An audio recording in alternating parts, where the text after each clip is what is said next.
Here we are with Nathalie Martinek, the great Dr. Nathalie, to discuss Thoreau's documentary, The Manosphere, and any and all interesting insights about that, including her new articles, if she so deems it, and we shall see where it goes. Dr. Nathalie, thank you. Hi, Jeremy. So good to see you again. Here we go.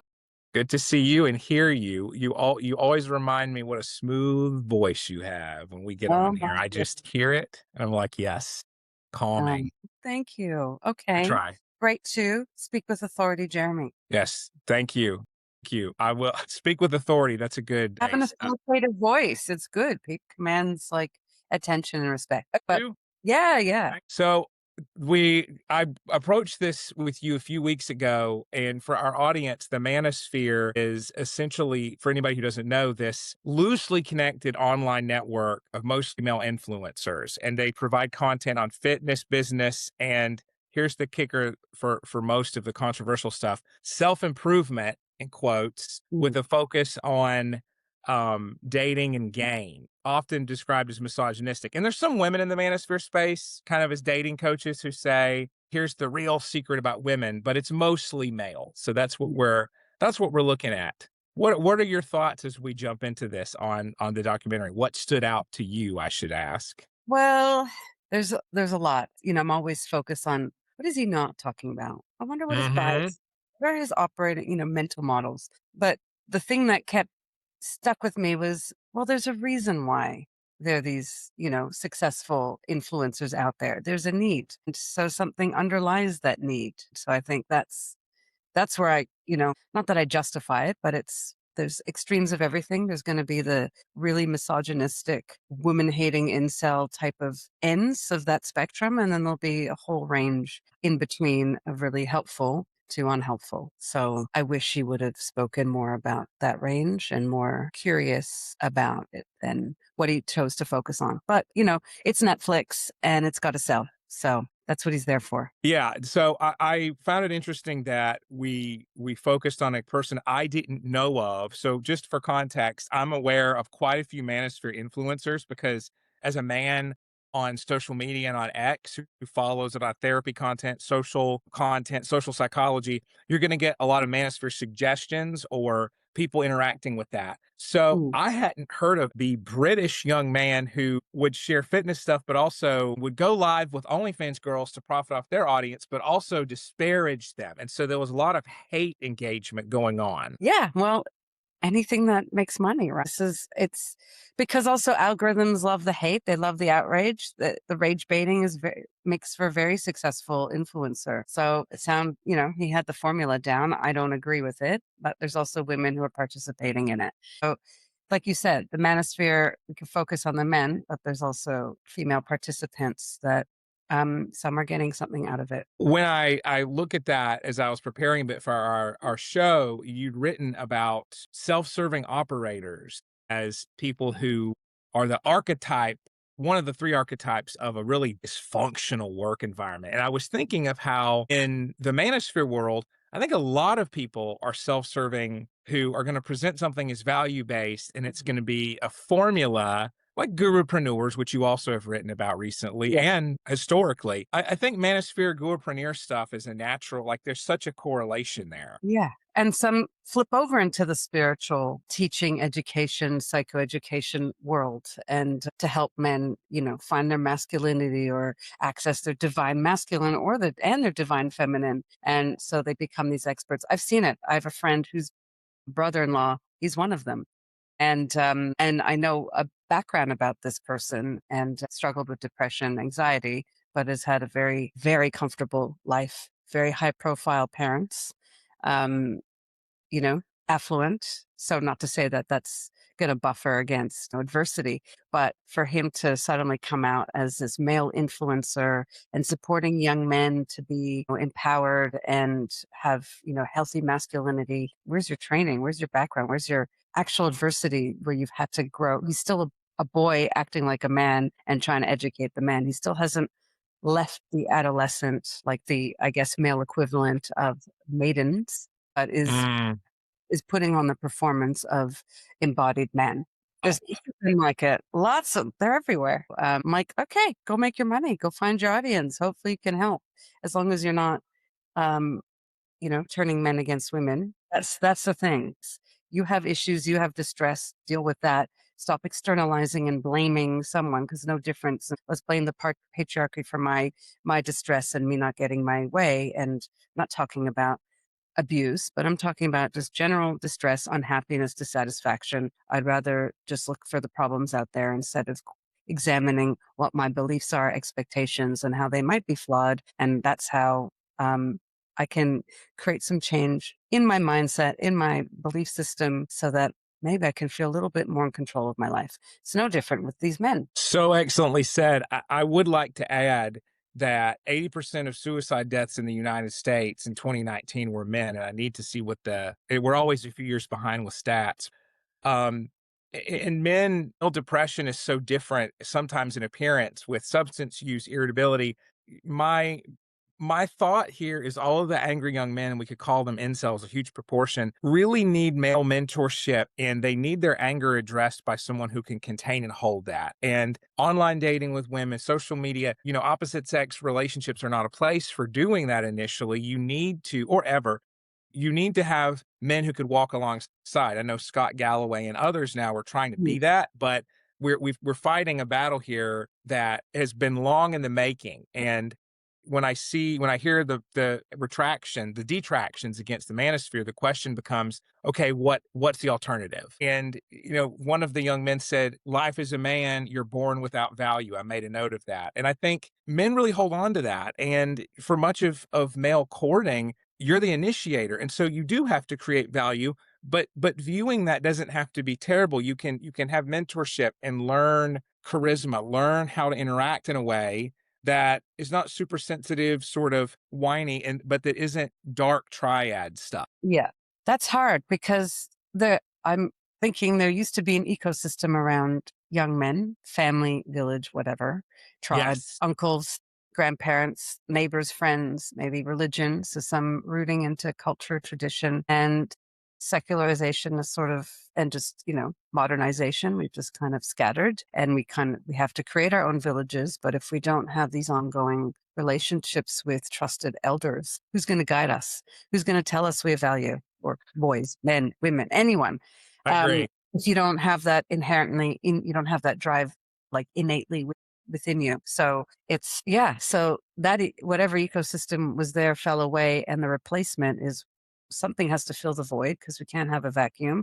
So opportunists come in and fill it, and you'll have some positive, some negative, some dark, some not. But the ones who play the algorithms well get hyper visible, and like, someone who shall remain nameless, who we all know, who's now on Substack, huge audience. That's not the positive male role model. There's aspects about masculinity that there is a good message there, but it's not being packaged in a healthy way. So Mm. men need mentorship, but unless they know to go seek it out, not that kind of person mentorship, but positive mentorship, healthy, respectful, um, engendering kind of support. Where the ecosystem is the one that is now kind of artificially created, is not coming from family or close connections that maybe were more prevalent in the past. So I couldn't agree more. I would say to that you can't take advice on love or long-term bonding or attachment from bitter people. And that goes for women and men. That goes for the TikTokification of dating advice and wisdom. And essentially, both women and men being self-policed with intra-gender competition to not break the party line, to not go over to the other side and be too nice. So you see that on TikTok. You see a video I saw about 2 days ago of, I would never tell a girlfriend's, excuse me, I would never tell my friend's boyfriend if she's cheating because he would probably defend, and it was our word, but not for the one for assault. It was like, wow, where do you get that? Where do you assume that someone would defend an assaulter? Like, okay, I mean, it's for views. It gets clicks. So it's so strong now, the hate, the rage bait. I know someone on Twitter who's got tens of thousands or a few up to like 10,000 followers, and he was telling me, like, I've never seen rage bait like I have this year on stuff that just makes you look and it's like, whoa, do you mean that? So I think our emotion economy, you could almost call it a frustration economy, is mounting to a point of Yeah. such diminishing returns. You've always got to chase that higher amount like a drug, that it's costing young people, because people who are already married together know it's all fake. That's the Yeah. sad part, is younger people don't know what's not real. They haven't dated before. So I think the Yeah. manosphere falls prey to a lot of that. People who really just say what they have to and then say, "Oh, I just said it." Like H.S. Dickey thought he said, like, "I say what I have to."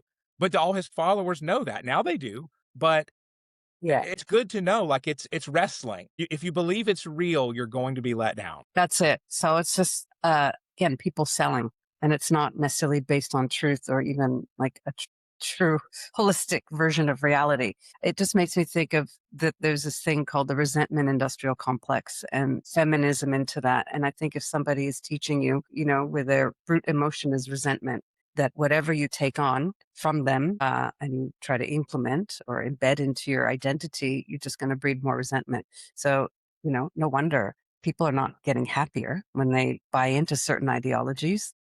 They're getting more depressed, more anxious because they just keep tapping into sources of information, people, connections, community that just maintain and sustain that resentment. And there was something else I wanted to say. Damn it. Oh, some of the influencers don't actually believe in what they're saying, but they're saying what they have to say.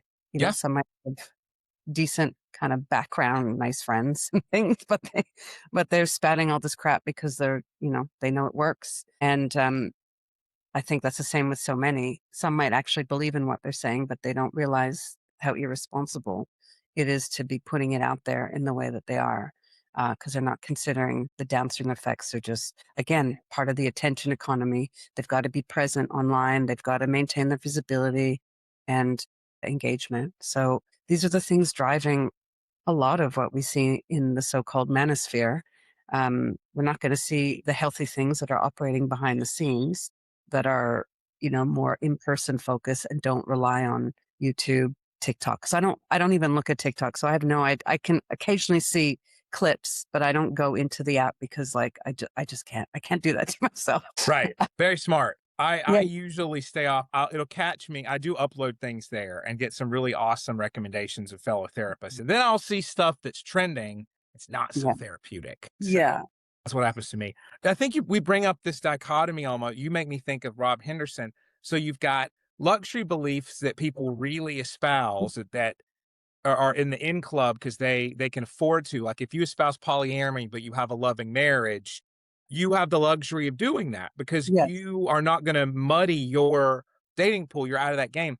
And so I wonder how the relationship between luxury beliefs and rage bait that you don't believe, but will be popular. I think there's some sort of they're not synonymous perhaps, but they're at least cousins, I think. Yeah. Yeah, I was thinking about Rob Henderson's luxury beliefs and the things that I was just saying, but I'm like, I can't really qualify them as luxury beliefs because they're not necessarily of like the affluent, high status sort of class. They're kind of everyday people, but Yeah. some are. But I think I'm looking at sort of an Mhm. assortment across, demographics. Demographic. Yeah. So, yeah, they might suffer in the end from the things that they've said. Whereas when we're thinking about luxury beliefs, whatever they're proposing, cutting funding to police for people who live in gated communities and hire their own private security, they will never be affected by it. So, yeah, I could see that they're like, there's a relationship or they're relatives. So some people are just saying stuff they don't believe, but they think people who are lost need to hear it. I'm doing them a service. That's a justification. So, and I'm getting lots of attention. So I'm just going to keep going. Well, don't question. Well, it's digital dissociation. It's audience capture. So Yeah. you have to have really good digital hygiene if you're going to get online, because if you don't and you become you notice what gets reinforced and you drift to that. You as Mm, the person, the creator, follow exactly where all the likes are. That's dangerous. You're not following your values or virtues. If you think about the podcasters who, and I won't name any names, but there's one who was vehemently against men and against marriage. And then when she married, her fans were like, WTF, what's going on? And so you can be against that stuff in the luxury belief capacity when you have a good life that you're building and you're saying something popular. But the poor people who don't have that yet, if they're mm, true believers, they can get damaged. So the Yeah. women who think don't ever trust a man from someone who is actually trusting one and going to marry one, it's not helpful to your audience. And then this person had to go around and figure out how to workshop and soft launch her marriage. And it's like, well, so you have to be aware of what you're going to say and what legacy you're pigeonholing yourself into. I think that's true for the Manosphere guys as well. Yeah. Because what you think now doesn't mean you're going to believe it, a year later, because your life can change. So how do you pivot? How do you go, oh, I was wrong.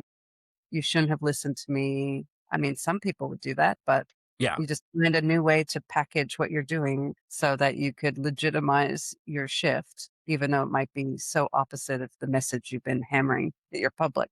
So, very well said. I'm always curious. I'm always drawn to the underlying emotional states of people who end up following anyone and what has happened in their life that led them to go, you know what? I'm going to start, this person, what they're saying is right on the money. I'm going to follow them. I'm going to spread their word. I'm going to, be their diehard devotee. So I'm always curious about what's happened. What is the root of their distress? Is it they're, grappling with their identity? They don't they don't understand their masculinity, or they don't know what it is. They maybe lack values because, again, they might not have had a father or like good, strong male influences in their life. So they don't have a sense of esteem or confidence or understanding of like what it is of themselves that is valuable, because they don't need they don't have to earn that. They don't have to tell anyone. They don't need anyone to tell them you're so valuable, but some people need that. So what's lost? Like what's missing? There'll be resentment, there'll be the frustration, but I'm always curious. I might not be making sense, but there's like the emotional soup that I'm more fascinated with than the outer stories that people tell about their lives. Like what makes someone a gurupreneur? They're desperate for importance and significance, and they feel they have an important message and they want an audience and they want that attention. So it's that, again, that adolescent narcissism of needing to be validated by others around you. And pay for it, but also feel elevated and like the master without actually having earned that through, practice and apprenticeship and, mastering a craft. They just become elevated as a master. So this is what I see in, things that we talk about, the manosphere, femisphere, gurupreneurship. This is just prevalent. Everyone is wanting to be seen and heard. And some will have the devotees and some will have it as the gurus or the influencers. So as long as any of us are giving attention to any of them, just maintaining that economy. Very well said.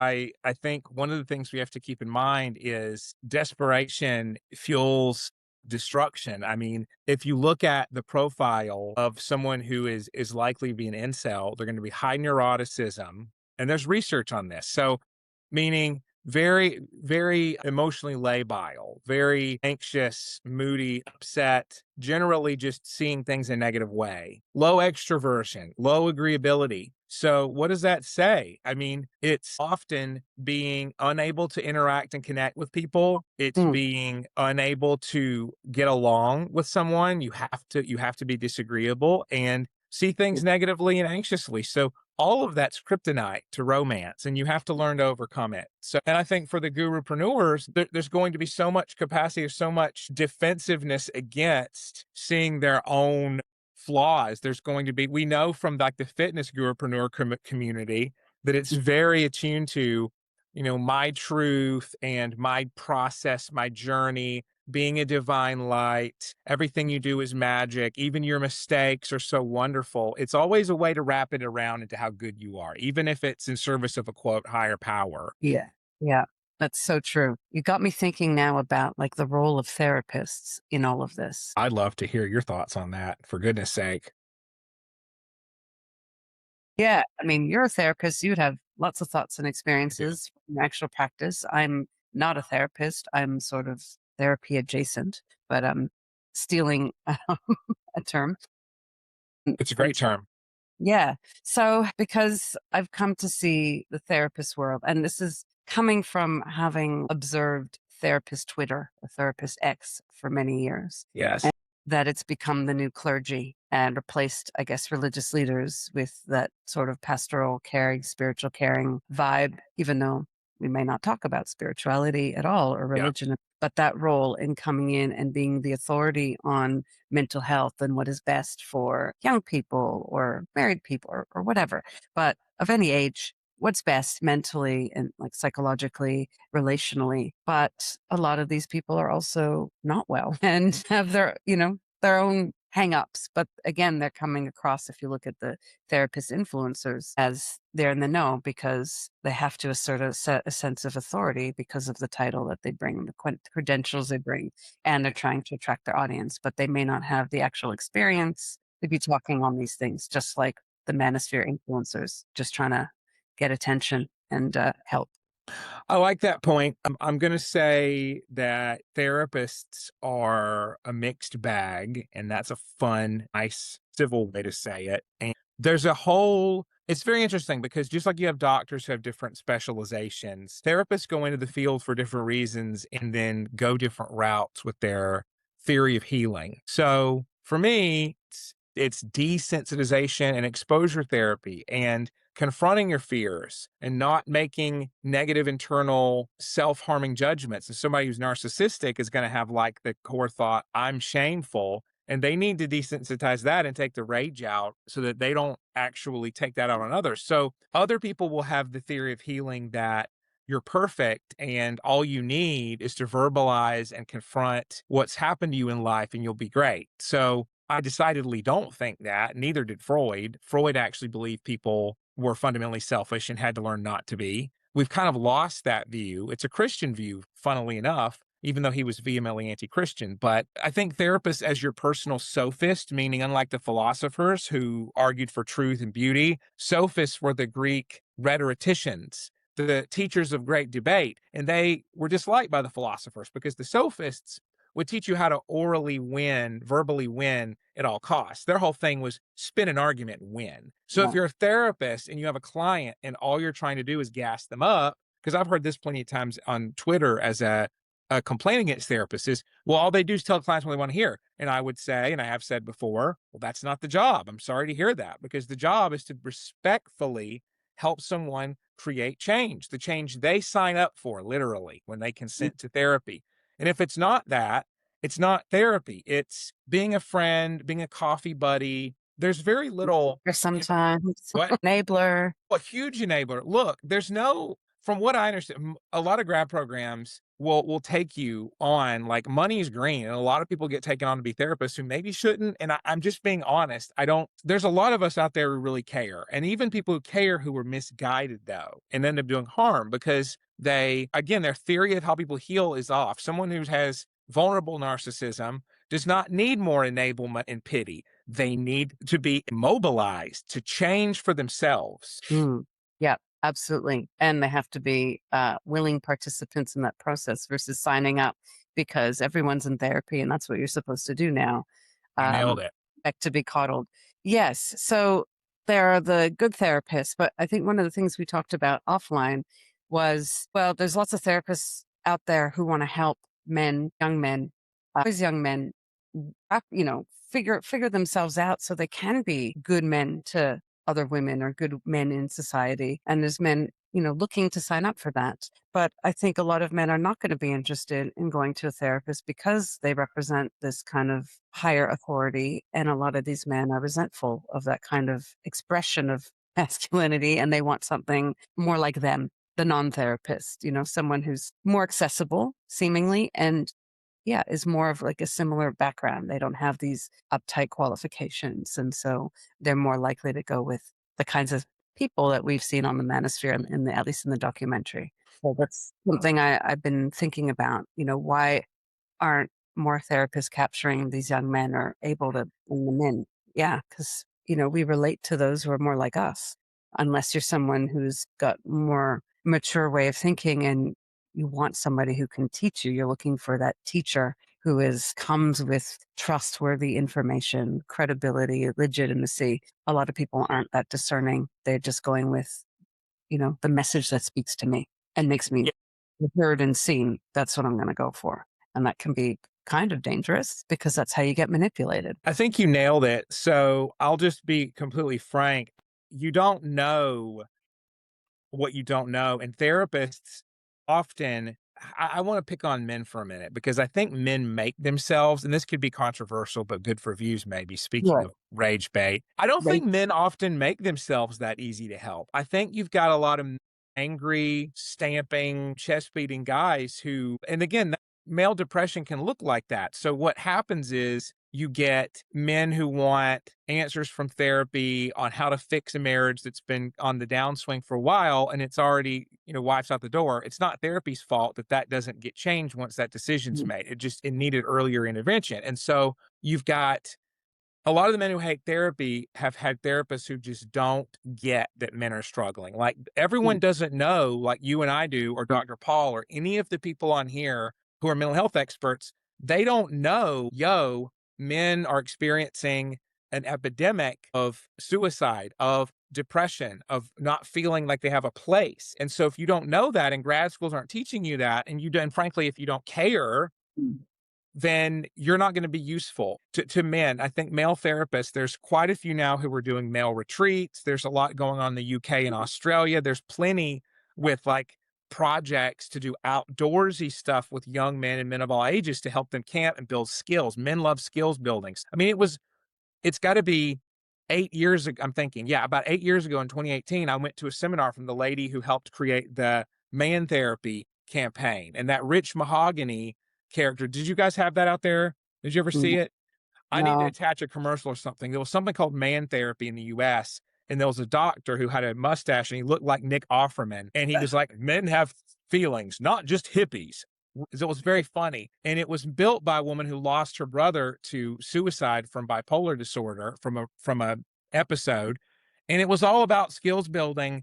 And we need that approach because if you go into therapy as a man and you're married and you have all your network in place and you don't remember or know what it's like for men who are awkward and don't have that, you're not going to advertise for that. You're not going to be appealing for that. And you've got to grow to be that. And women can help male clients too. But you have to understand the male's journey involves earning attention in a different way, a very different way. He needs to cultivate mastery, be funny, be interesting or good at sports, smart or good at sports. I mean, so you just have to do the homework as a therapist, do that. And I'm sorry to say it, being cool as a therapist, being funny, is that those are very high return on investment skills. Don't be a boring therapist. Like, have some Mm, pizzazz. I've had male clients come to me and be afraid of therapy, say, "Oh, I need it, but I'm kind of scared." Like, thank you, dude. Let's talk about it because I'm not going to make you jump in and share everything at once. And let's talk about how you can get what you want out of life. Male ambition and confidence can't be demonized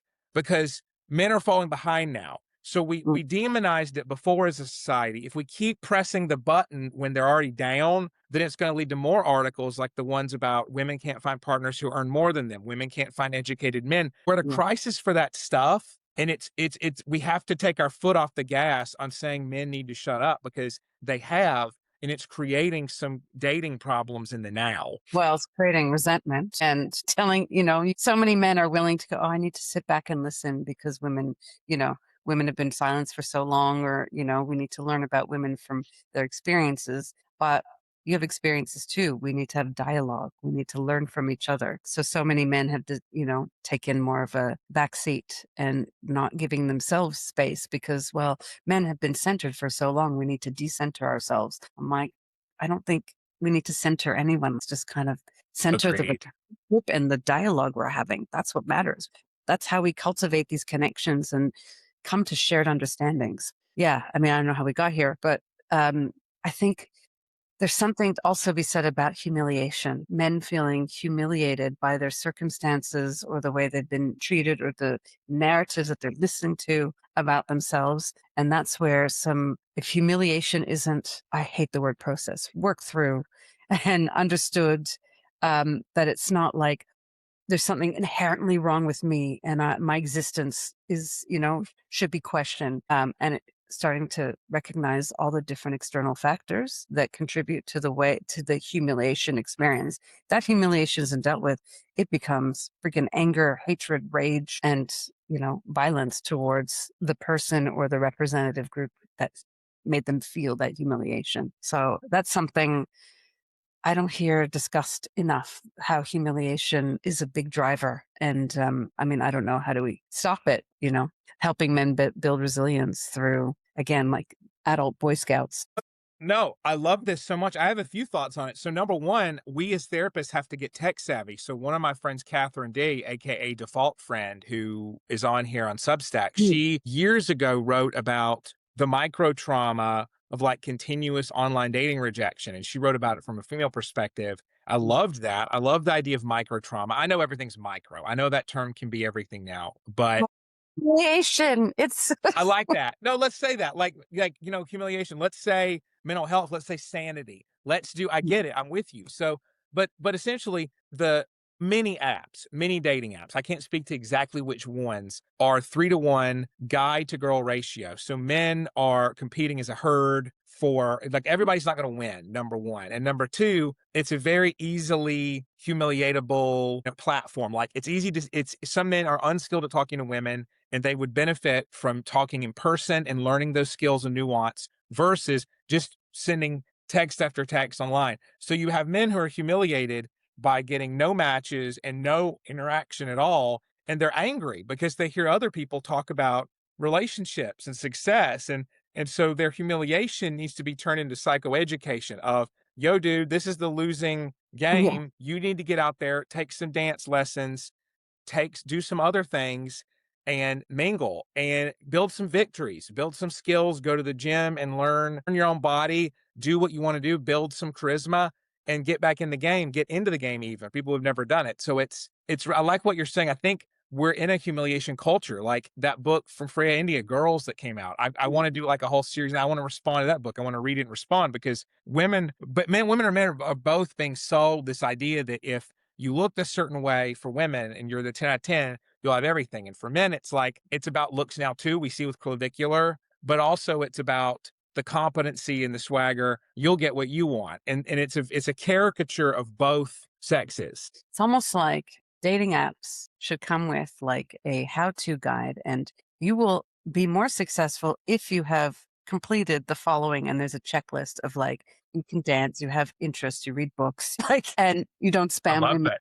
You know, like these are the things you need to work on if you want success here. And here are the different avenues. And like if you're in this country, here's the people, like just a global network of services and programs to help men and women just get better Yes. building the foundational skills so that they can relate to each other and be interesting to each other. Yes. You nailed it. Oh my gosh. I Etiquette mean, classes or, things that again don't really exist as they once did. Or if at all, I haven't looked into it. But yeah, some sort of not even etiquette, it's just preparation. well, no, listen, you're amazing because you think about Shakespeare and you think about, okay, so you made a point really, really early on that I dropped because we had so many good things we were talking about. Let me go back to it because you keep priming me on it. The lack of male spaces. So here's the deal on that, everybody, because I could easily go sideways. I don't want to sound sideways. Bowling leagues, smoking rooms, men's lodges, whatever you want to call it, men could benefit from that. And let me Mm, make the argument to the ladies, it's going to help older men who get it, who have successful marriages and successful children who love them and don't hate them as a father. Those men are getting the opportunity to yank the other men by the ear and say, listen, dude, you're not on the right track. Here's what yeah, you need. So men need male on male mentorship. They just do. And I've seen Christians struggle with where to fit that in. Usually they'll put a men's Bible study at like 6 or 7 a.m. Okay, but I think you need more. And I think there needs to be the male space for iron sharpening iron, for learning what it is to succeed. That's just how men develop respect. And they also learn how other guys talk. There's a rough and tumble element. mm, Sure, there's an element of authenticity and bluntness and knowing like this other dude's gonna be blunt with you and you can be blunt with him. And that's how yeah, you need to be. I think and women respect when men know how to be confident, have it together, and men teach other men that skill. yeah, So I think there's confusion on what's confident and attractive and what's not, what masculinity is. But masculinity does involve confidence and the capacity for forward motion. And whenever anybody takes away from that, it leaves women, like you consistently see, like, I want the man to plan something. Why can't men do this and that? And it's like, well, then we got to get the message out there. And we need male spaces to teach men how to do that from a younger age. And things yeah, like cotillion, things like balls, things like the younger men and women, if at that point, boys and girls, learning how to talk to each other at dances, at events, like 80s movies, guys and girls interacted so much differently. as teens, it's like, oh, yeah, we're talking about dating, we're talking about getting together. And it always shocks me to see movies from the 80s with teens because they act like little adults. And you see movies with teens in my era and from the 2010s, it's like they act like kids. It's Yeah. like they act like awkward. Even 20 somethings act like 12-year-olds, like, Yeah. oh, I don't know. I don't know how to talk to anybody. So we Yeah. got to move past that. Yes, great points. Somebody said communities are a need, they're not a luxury. Absolutely. Right. Yeah. There's things called men's business in, Aboriginal communities, and there's women's Ooh, business. They shall not mix because they are necessary. And you don't talk, nobody knows what goes on in men's business except for the men, but they don't share that information. It's private business. And it's important because there's like initiations and things that younger men have to go through. And we don't have that yes. thing in our secular society that No. are the confidence building things. They go to school, they might play sport, they might get that in their sports team if they play sport, but you don't get that in, gaming. There's nothing, your physical prowess isn't tested. And that's I think, a major thing to helping anyone build confidence. I think myself going to the gym and going up in weights and, in my squats, and I feel amazing. Like I can imagine it's not that different for men, but I think that's a major part of the maturation that's sort of neglected. And because there's also been messages of, masculinity bad. We don't want to raise toxic masculine boys, men. And so we have to treat them to respect women. And that means that we feminize their approach instead of allowing a masculinity to emerge that is still doesn't erase them or sideline them, but is teaching about how to be respectful to anybody, not just women. It's not like women need special attention. We need to be respectful to each other, to ourselves, anyone. And so I think the message has gotten a bit distorted over the last few decades. And you have my friend, she wrote on my Substack about her son, her teenage son, that the boys are not allowed to say anything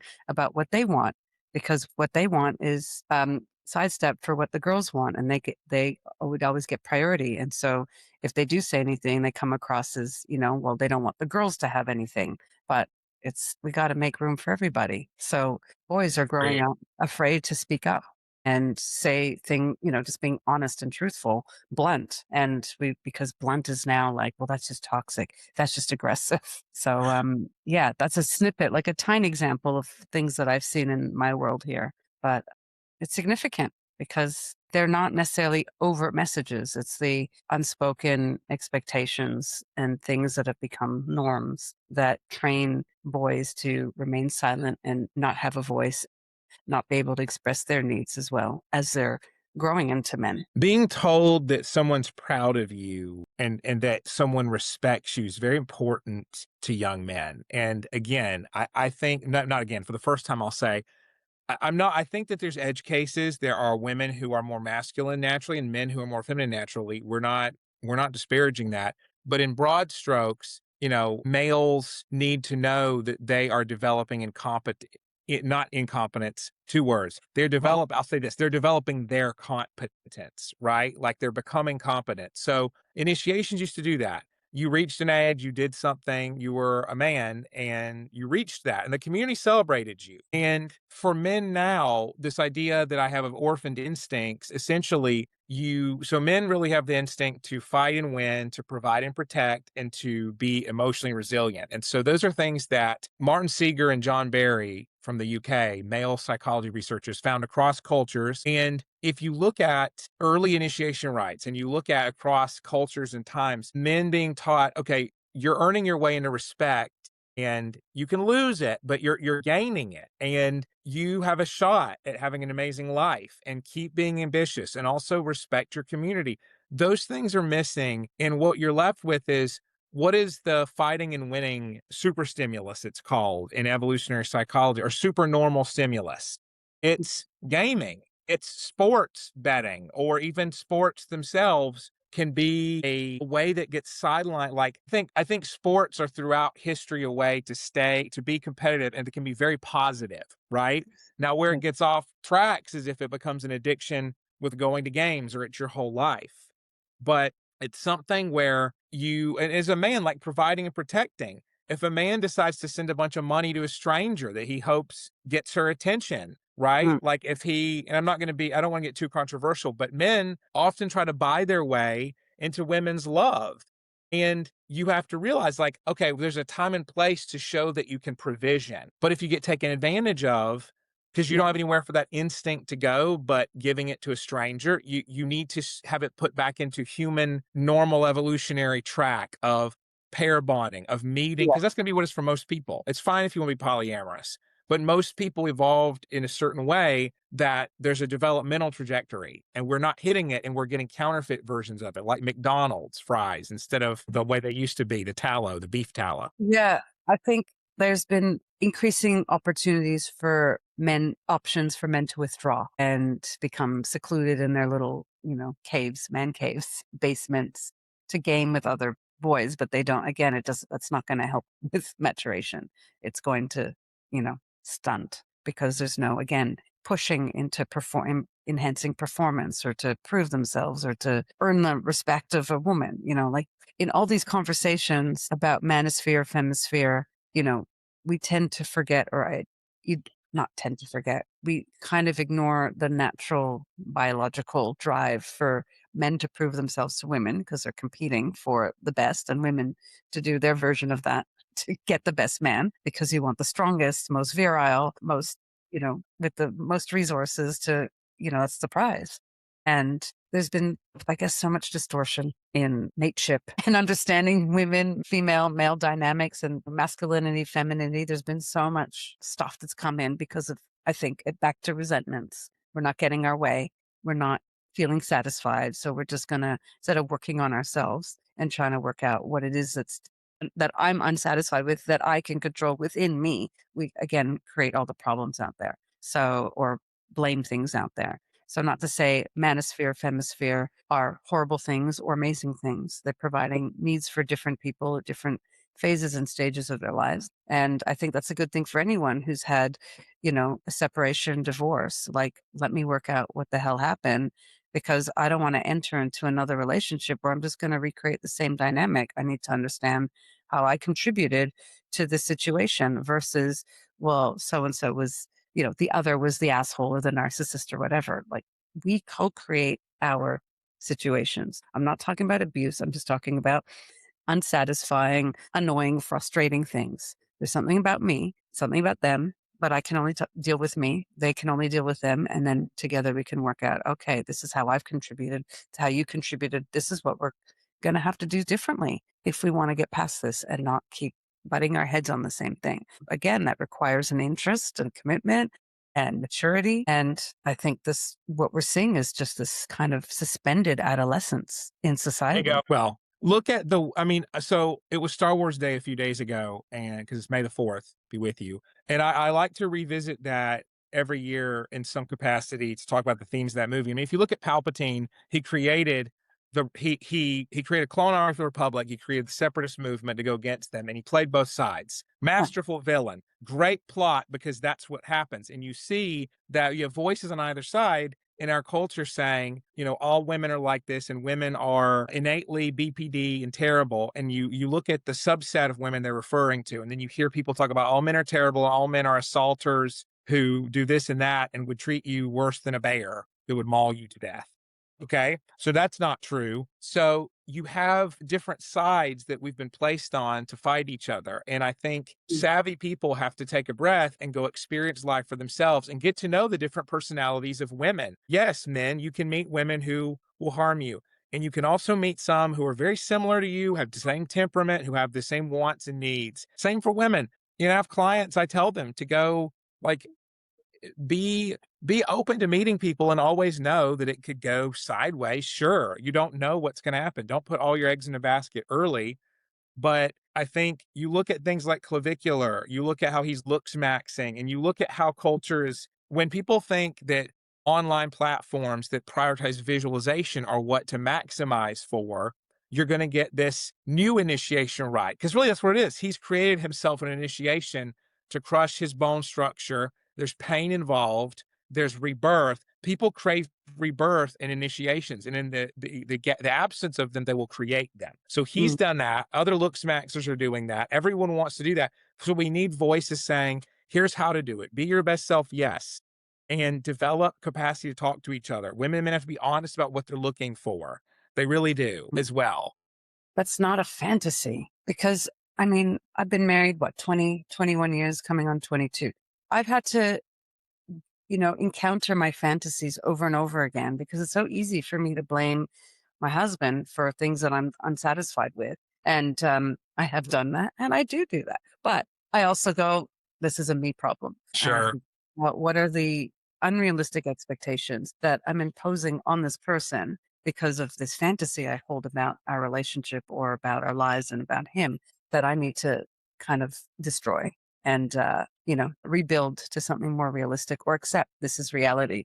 This is it. This is what it is. And just understand this is what it is and not try to change it, but work with it. And I have to adjust myself. And in all I mean, this is a different topic. In all the things I've been reading written by women who call themselves feminists, I don't see any of that happening. I see some insights, a little bit of examination, but not to the depth where they go, actually, I am carrying some flawed beliefs about relationships, about myself, about men that is getting in the way. And I am reinforcing it through the things I observe, and I'm just sticking with that same faulty belief and I'm never going to be satisfied. So instead of doing something about it, I'm just going to withdraw and then criticize the other more harshly because it's not living up to my fantasy. And I'm going to try to, impose my fantasy on that reality, on masculinity. So it becomes a version of masculinity that I feel safe with, that can't hurt me, that, won't make me feel pain. Unfortunately, that's unrealistic. We have to feel pain. It's part of life. We have to get hurt. It's part of life. We don't need to be abused. That doesn't need to be part of life. But can't stop that. We have to, we can't stop ourselves from feeling pain.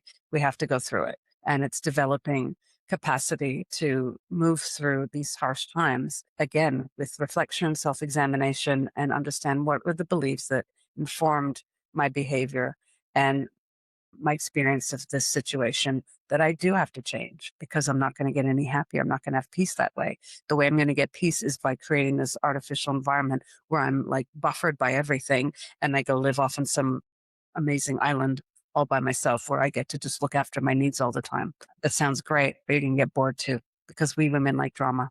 We like action. We like things. Maybe not all the time, but at some point we're going to get bored of that and need to find something else to do. And we might do that creating Femisphere type stuff that is equivalent to the toxic manosphere stuff, or we'll do something a little healthier. So those are so many different trajectories where we can go on if we are not honest with ourselves and we keep expecting the other to fix things for us. I think that's really well said, and I want to say myself that guess what? That's the name. That's what actual therapy is. All of what you said about learning what your part is and learning that you can make mistakes and it's okay. You are still worthwhile and your partner or your friends can make mistakes and that's okay. They're a worthwhile person too. So there's the all or nothing thinking, the splitting that we have culturally, which is a very primitive defense mechanism, by the way, that where splitting is very good. It's hero and villain. It's the Marvel and Disneyfication of millennials and Gen Z. And this has been a big problem many people have written about, I'm sure on Substack as well, that there's the romance and developmental expectations that were put in people's minds by the sort of fairy tales on steroids that Disney put out. Men Very think they can invest- come in and go ahead, call it. What do you call it? It's not mine. It's her name is, I think, Francesca. I forget her last name. Fairy Tale Industrial Complex. That's what. Mm, love it. Yeah, it's great. Well, that's very much the sort of Mick spirituality or gurupreneur space is it's hijacking human truths and spirituality and packaging them in a do this and get this instantly way. It's like trying to summon God. It's like trying to test God. You're saying, here's a fundamental religious compulsion sort of ritual you can do to get perfection. Like that's the human, we want that. It goes back to the Garden of Eden. We want to eat the apple for instant power up, and that always sells. So when you bring it up, and it makes me think, okay, yeah, selling a fantasy. Men are sold that they can be the beast or Aladdin or whatever, like go in and woo the woman with a giant gesture when that might creep somebody out. Instead, you need to develop competency and show something, be a little mysterious, let yourself out little by little. And women are taught what to do as a princess. So the prince and princess way of relating has very outmoded. I think it's outlived its usefulness. I think we have to move away from that. Yeah. Uh, yes, but we still have these fantasies embedded in our psyches and so many other, Mm. and so we don't even know we're buying into it. We're just like, I'm attracted to this kind of man.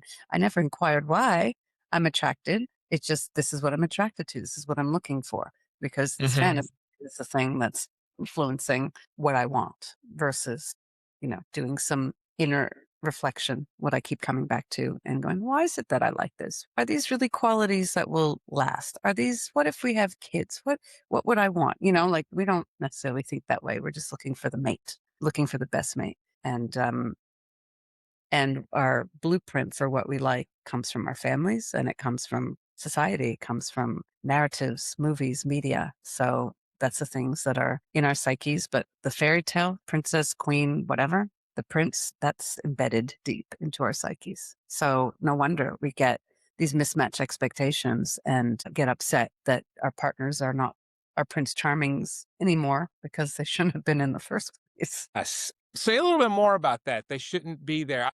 Well, it prevent having, this clear fantasy of what you think you deserve prevents you from seeing what's in front of you. And you might have very good men in front of you, but you can't even see them because you're focused on something that you believe is superior. But you don't know that person. You know the person in front of you.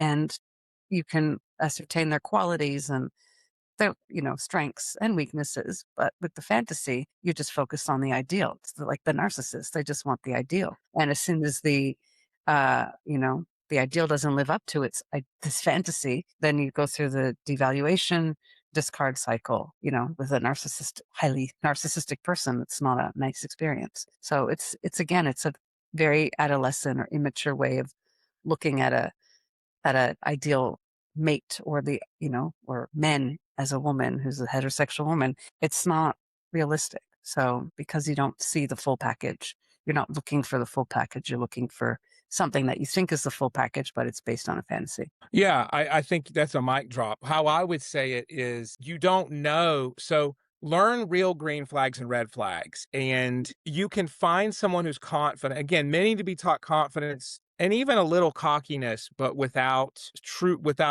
mind numbing arrogance. And I think the desire for men who can lead and take charge and be fun and keep conversation going is so high. The demand for that is Hmm. so high that all we need are the men to step up and start mentoring. All we need are the men to talk about it. And I love that there's a whole movement now and a lot of conversation about men's vulnerability, and we need it. Let's keep it coming. And also to teach them how to interact because people are afraid. This is a point I've been meaning to bring up. People are afraid to say stuff because they don't want to offend. And I've been practicing how to say stuff and try not to offend for about 10 years in my field. I've Mhm. gotten it kind of doing art. And I would say there's also a point at which you're not going to be able to avoid offending people. If you've distilled something down into purely respectful terms and someone still doesn't like it, oh That well. for Young you. men are not taught masculinity. They're not taught what it is. Young women are taught basically a mix of femininity and masculinity, that both are cool. They get to pick, mix it and match it. And men are taught maybe it depends. It depends on the culture. I can't speak to that, but a lot of men are taught to not be that ambitious. But then that doesn't work once you hit about 19.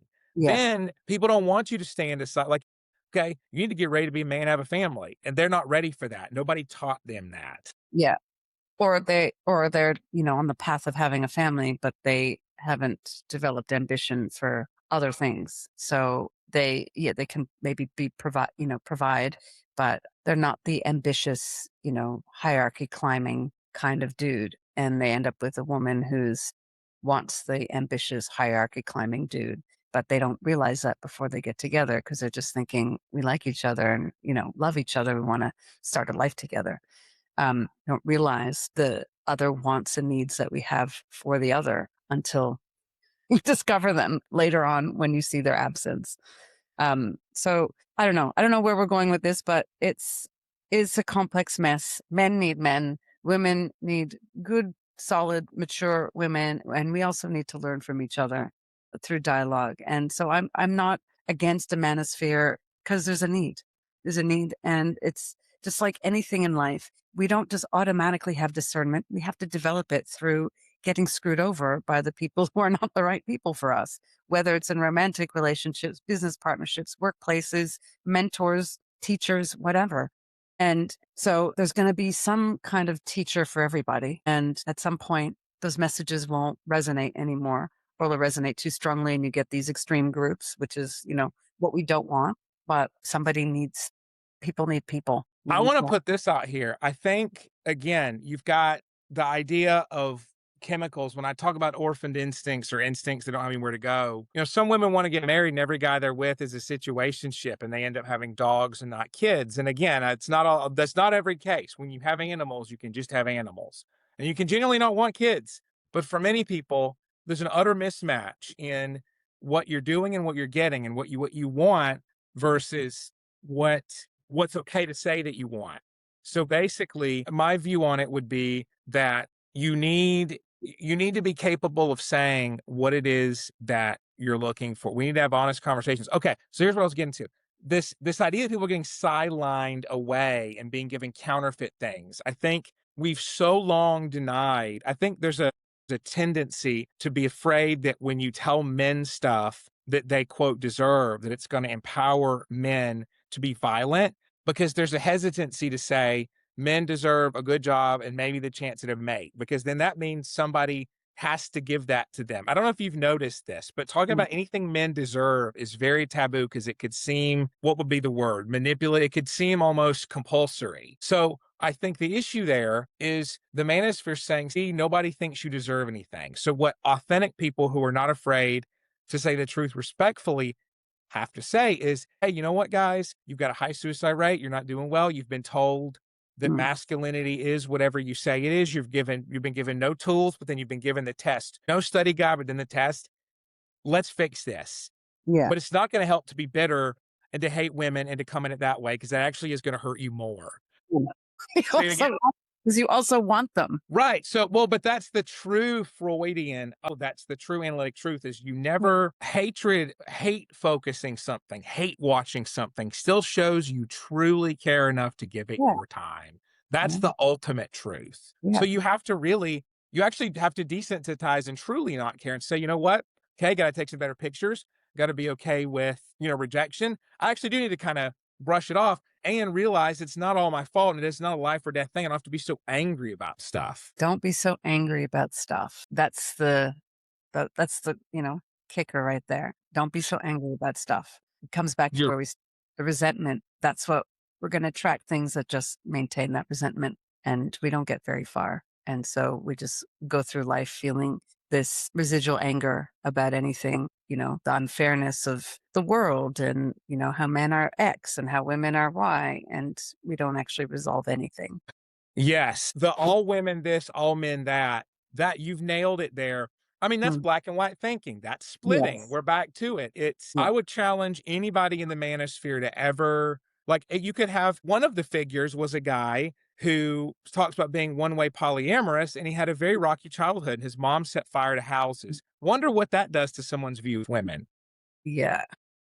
So you can analyze that. I see the movie. I'm like, yeah. I mean, of course, when that's your view, that's your template, but you got to find new templates, new Yes. molds. That's what the Yeah. quest is. Yeah. And that's what I keep saying over and over. We each of us have a relational blueprint that we're Hmm. born into, we don't control, and you start to learn what the relational blueprint design is as you go through your different relationships, as you start to reflect on them, examine them. Ah, I notice that I'm always giving up my power to someone who's more opinionated or stronger minded than I am. And I just go with the flow. But then I end up in a situation where I'm now giving in to this person all the time and I'm resenting it. So when I try to stop it, the other person is pissed off with me because I'm doing something. Suddenly I've changed. What's wrong? We've been doing it this way this whole time. Now I want something different. That doesn't make sense. But because I wasn't clear about what I want in the first place, because I went with the flow. But now I'm resentful and they should change and they should give me what I need. So I'm going to just enforce my boundaries, and that's on them. That's their problem. They have to suck it up. So that is not, I mean, I'm speaking from experience of having done that myself as I learned, I'm too passive. I need to be a little more authoritative in decision making with someone else. And I have to think about things instead of just letting someone, take things away. Even though I like somebody taking the lead, I don't like where it takes me in the end. So I have to take Yes. the lead in my life, and I have to be a little more involved and participate in these things. And when I do that from the beginning of a relationship, then not surprisingly, the way it continues is going to be different than those other relationships where I was more passive. So that was the I relational love blueprint that. that I've had to redesign for myself so that I don't end up in these unsatisfying situations where I'm giving, giving, giving, and the other person's taking, taking, taking. And so before that, I'd be like, they're such narcissists. How come I keep ending up with these narcissists? Because they just take from me. But I don't ever think about, well, why did I give so much? What was, even though I didn't think I was, but that's what I was doing. So these are the things that we're born into. So we're going to end up in these kind of crappy situations until we work things out and make enough changes that we liberate ourselves from that old blueprint, or you can, whatever, renovate it. So you have a different blueprint and it represents more of the kind of satisfying relationships that you wanted, but you didn't know how to get there because you started off with a different blueprint. But that's what learning through experience does for you. And overall, we're just seeing resentment. People just stay in resentment land and develop all these, absorb all these ideas and beliefs and behaviors that just keep them as they are, but make them feel better about themselves, more empowered without questioning, well, what might I have to change in order to relate better to that other person? Is still very individualistic, I think. So it's about, gaining a sense of empowerment, but it's through these artificial means. It's not through, I'm going to test something out. I'm going to notice that I am not decisive enough, and that's what's turning this woman off. So I'm going to be a little more decisive. I'll try this out and see how I go. And I might bomb, or she may not like it, but maybe I like myself as a decisive person. So I'm going to stick with it. And, so it's like testing these little strategies out, unless you're with the right people who help you realize, like, you're too passive, and women don't like passive. They want they want more decisive. You're right. Uh, I do. these small strategies, it doesn't require changing a whole identity, just small behavior changes and mindset changes that can make things a little easier to relate to other people. And it does require getting over resentment. You're not getting your needs met through the other person, or you're feeling the feelings you have about yourself, but blaming others. You have to get through that. And again, that requires maturity. It requires good people around you who help you see these things and help you work through it. Requires that kind of community and that willingness to mature. You have to learn, and this is where parenting has to come in. You have to learn that you can be wrong, but still valuable. Because the idea of narcissism as a personality disorder is you can't apologize and you can't say thank you. You can't acknowledge need or imperfection. And we're being groomed all the time by consumerism, which I'm not anti consumerist. I'm not anti capital. I'm not, but I am I know those things existed. There was a world of Coca-Cola and there was a world of marketing before we became a dystopia, a wasteland. So there's got to be a middle ground here.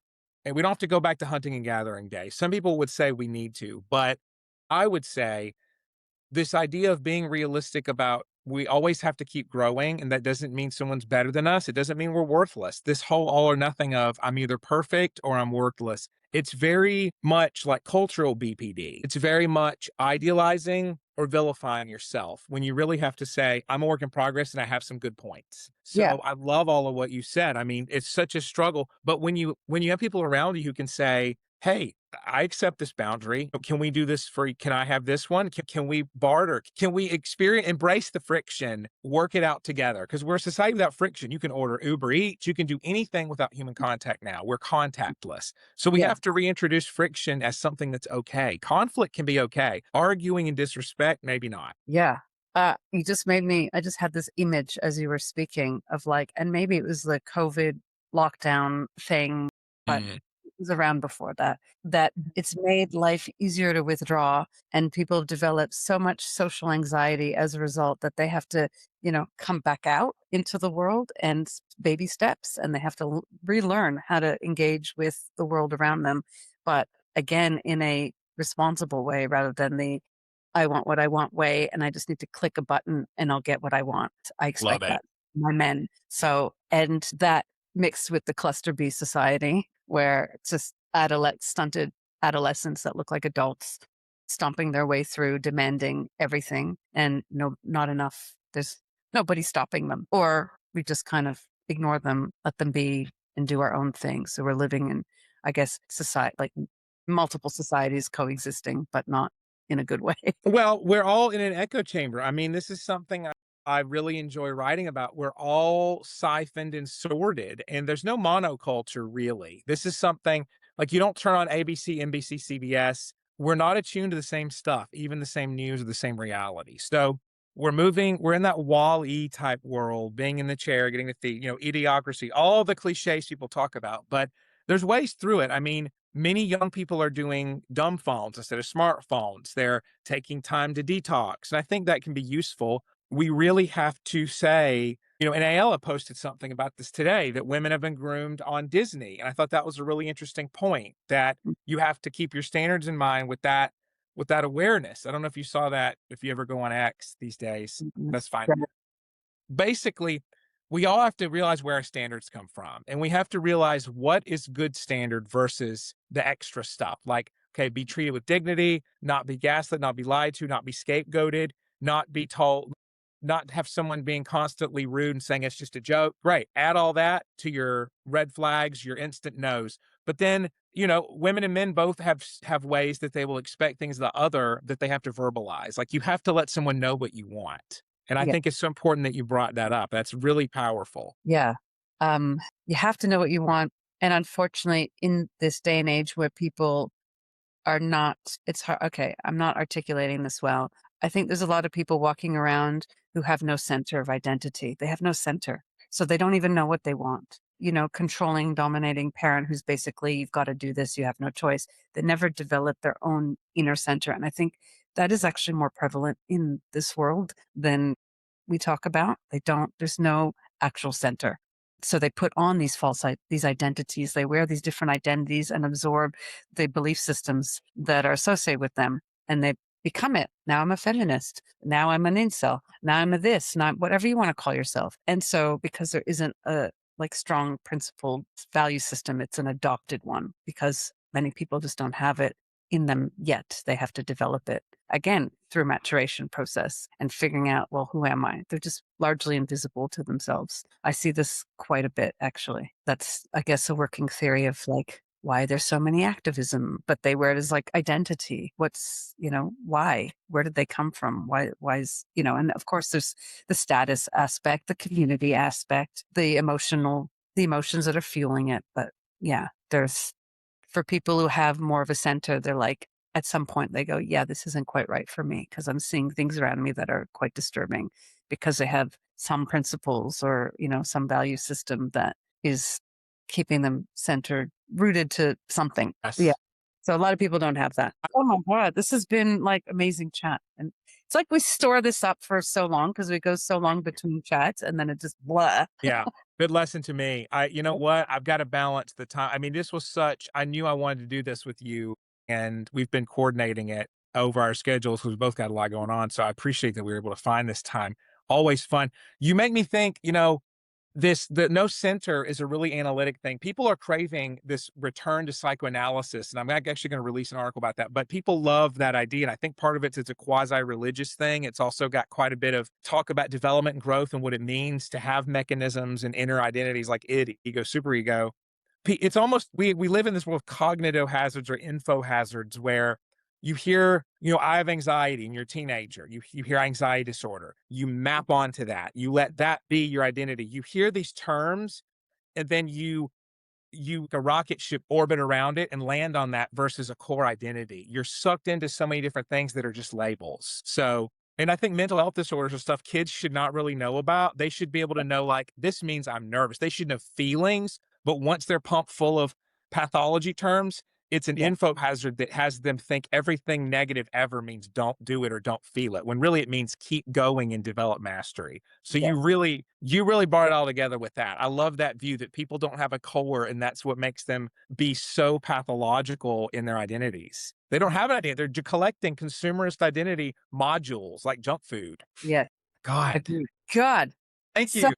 wrap us up, Jeremy. Well, men and women, I think it's great to talk to each other. and to not distill each other into the worst things you can think of as projections and caricatures. So, mentor someone close to you or get mentorship. I love talking to more experienced clinicians and talking to younger ones. Be in that in between zone. So, go check out Natalie's articles about hating spirituality. That was very well written, and about giving a shit less. I love that. I love your new article. Anything you want to plug or take us home with? Or yours. I mean, I love how you're bringing reasonable, the background of psychotherapy and where all these words come from, and, more of the academic background of, therapy in general, because it's become so mainstream that you're Yes. doing some corrective educational role. And I appreciate it because of the way you distill this, you know, com- complex ideas in simplified ways. And they're short, tend to be shorter articles. So keep them coming. Thank you. This was amazing. Yes, thanks so much, Jeremy. And Got it. follow Thank each other you. on our follow us on our Substacks. Well, subscribe. Yes. And Rolling next time, Stones. I'm writing a few more things on feminism, so that might give us something to talk about. Interesting. Some of the things mentioned here will be in there, so I'm just going to be, yeah, expanding on it a little more. Yeah. Because I've been immersing in feminism Substack, so I've got a few ideas. Femstack, if you will. Femstack. I like it. Femstack. Narc stack. Oh, I love that. All right. You're great, Dr. Nelly. This is fun. Thanks, Jeremy. Take care. Bye, everyone. Thanks for everyone who joined in. Thank you.